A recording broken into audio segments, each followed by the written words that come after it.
All right, bearing extraction. Because this is a taper bearing, the outer diameter will come out.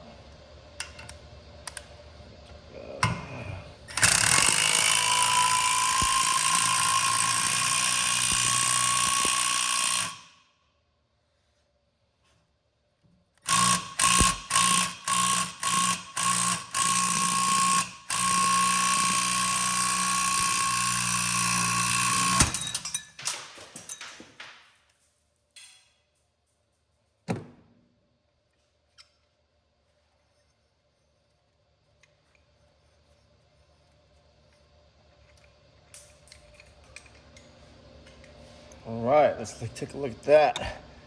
There's no grease in there. Everything's dried up. That's why the bearing sounds really bad. Oh, jeez.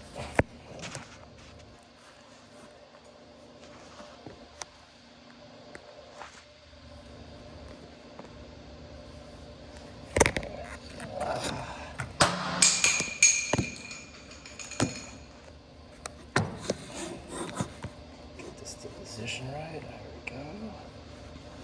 All right. There you go. All right. Nothing but dust. No grease. They're stuck on the magnet. As you can tell, if it looks like this when you're taking it apart, that means that the solenoid has already impacted into the magnets, destroying the was it rubber coating that's on here? Some sort of coating. It's definitely not paint. But that's where all that dust comes from. Once all the grease is gone, and then you remove the top portion, it'll explode.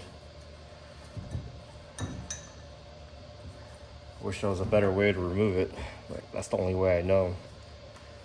I must have repaired about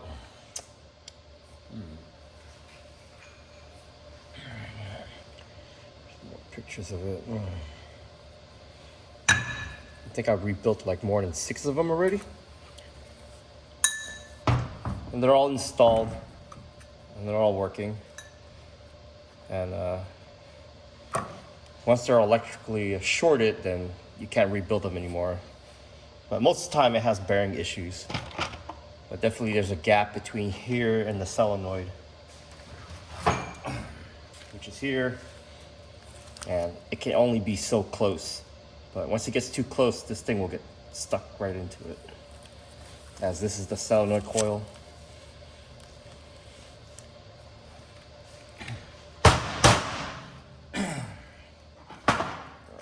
I'll remove the inner diameter.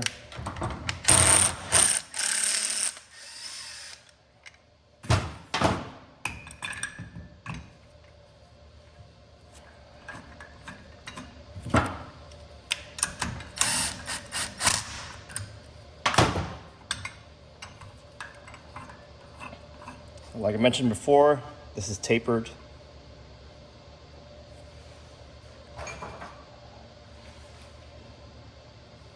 Gotta remember that when you put the new one in. The bearing on the bottom is good. It likes to move freely. The new one does the same thing, which tells me that the bottom bearing on this is good. But in reality, this is the top bearing and this is the bottom bearing.